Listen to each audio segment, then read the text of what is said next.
گھر کے سامنے ایک تندور ہے جسے خیبر پختونخوا کے دو خوش مزاج نوجوان مل کر چلاتے ہیں۔ سوئی گیس نہ ہونے کی وجہ سے تندور کو لکڑیوں کے ایندھن سے تپایا جاتا ہے۔ ان نوجوانوں کی خوش مزاجی کا یہ عالم ہے کہ فارغ وقت میں محلے کے دیگر لڑکوں کے ساتھ مل کر ٹیپ بال کرکٹ بھی کھیلتے ہیں۔ اس تندور کی وجہ سے ارد گرد کے بیسیوں گھروں کو یہ سہولت رہتی ہے کہ صبح، دوپہر، شام جب ضرورت پڑے تیار روٹی مل جاتی ہے۔ یہ الگ بات ہے کہ اس روٹی کی شکل اور اٹھان سوئی گیس میں پکی روٹی سے کم معیار کی ہوتی ہے، پھر بھی تندور کے گاہکوں کی تعداد کافی ہے۔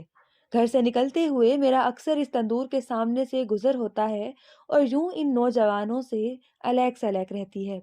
کبھی کبھار ان سے ہلکی پھلکی گفتگو بھی ہو جاتی ہے، جس سے معلوم ہوتا ہے کہ ان دونوں نوجوانوں کے جذبات اور خیالات پاکستان کی غالب اکثریت جیسے ہی ہیں۔ رسمی تعلیم سے عاری ہونے کے باوجود ان کے دل قومی جذبے سے معمور ہیں اور پاکستان پر اپنوں، غیروں اور دوست نما غیروں یا تینوں نے مل کر جو مصیبتیں ڈھا رکھی ہیں ان پر کڑتے رہتے ہیں اور کچھ کر گزرنے کی تمنا بھی رکھتے ہیں۔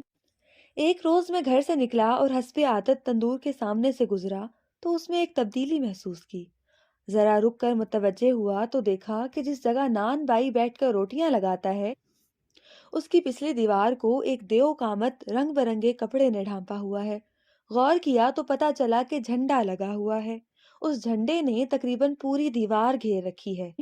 جھنڈے کے رنگ نے تندور کے منظر کو ایسا بنا دیا تھا کہ آنکھ دیکھے بغیر نہ رہ سکے۔ اس کی وجہ سے تندور میں ایسی کشش پیدا ہو گئی تھی جس میں رعب کے عناصر رچے بسے ہوئے تھے۔ مزید رک کر تسلی سے دیکھا تو وہ امریکہ کا جھنڈا تھا۔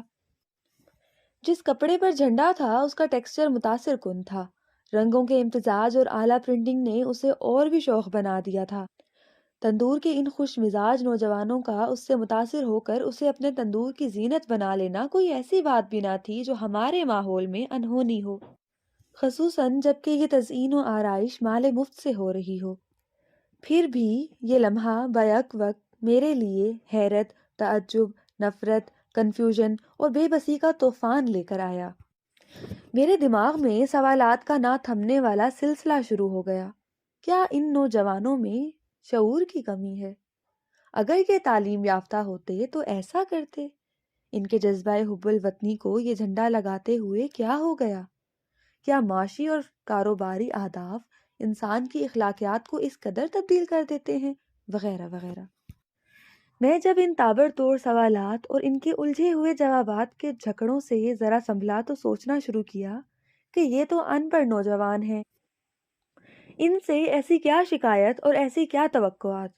انہوں نے امریکی جھنڈا دیوار پر ہی لگایا ہے، جبکہ ان کے دل پاکستان کے لیے دھڑکتے ہیں، اور یہ جھنڈا ان کے تندور میں پکنے والی بے ڈھپ روٹیوں کو نہ تو اچھی شکل دے سکتا ہے اور نہ ہی مزید بگاڑ سکتا ہے۔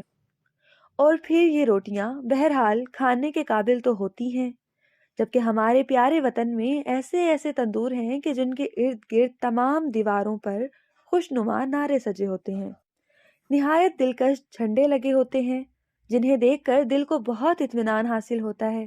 ان نعروں کی جاذبیت اور جھنڈوں کی شان سے یہ لگتا ہے کہ مالکان تندور دن رات ایک کر کے اپنے پیروکاروں اور گاہکوں کے لیے نہایت اعلیٰ غذائیت سے بھرپور روٹیاں تیار کر رہے ہیں۔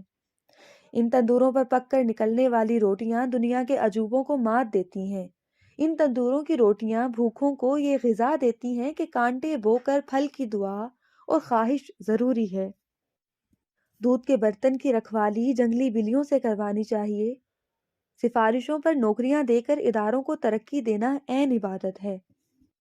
اپنی پرواہ کیے بغیر المعروف بے نفسی کے ساتھ تمام دنیا کو راہ راست پر لانا ہمارا فرض ہے۔ دنیا کو بڑی بڑی بھڑکیں لگا کر نہایت آسانی سے فتح کیا جا سکتا ہے۔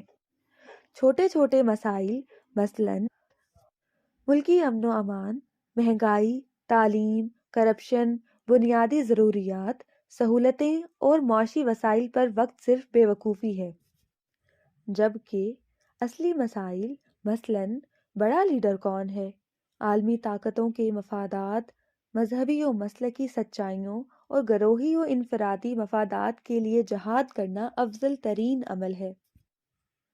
جب میں نے تضادات سے بھرپور ان تندوروں کی روٹیوں کے ذائقے کو مزید سوچا تو اپنے سامنے والے تندور کے ان نوجوانوں پر بڑا پیار آیا، اور جی چاہا کہ ان کے ساتھ ٹیپ بال کرکٹ کھیلوں اور چوکا چھکا لگنے یا آؤٹ ہونے پر انہی کی طرز پر ہلڑ بازی کروں۔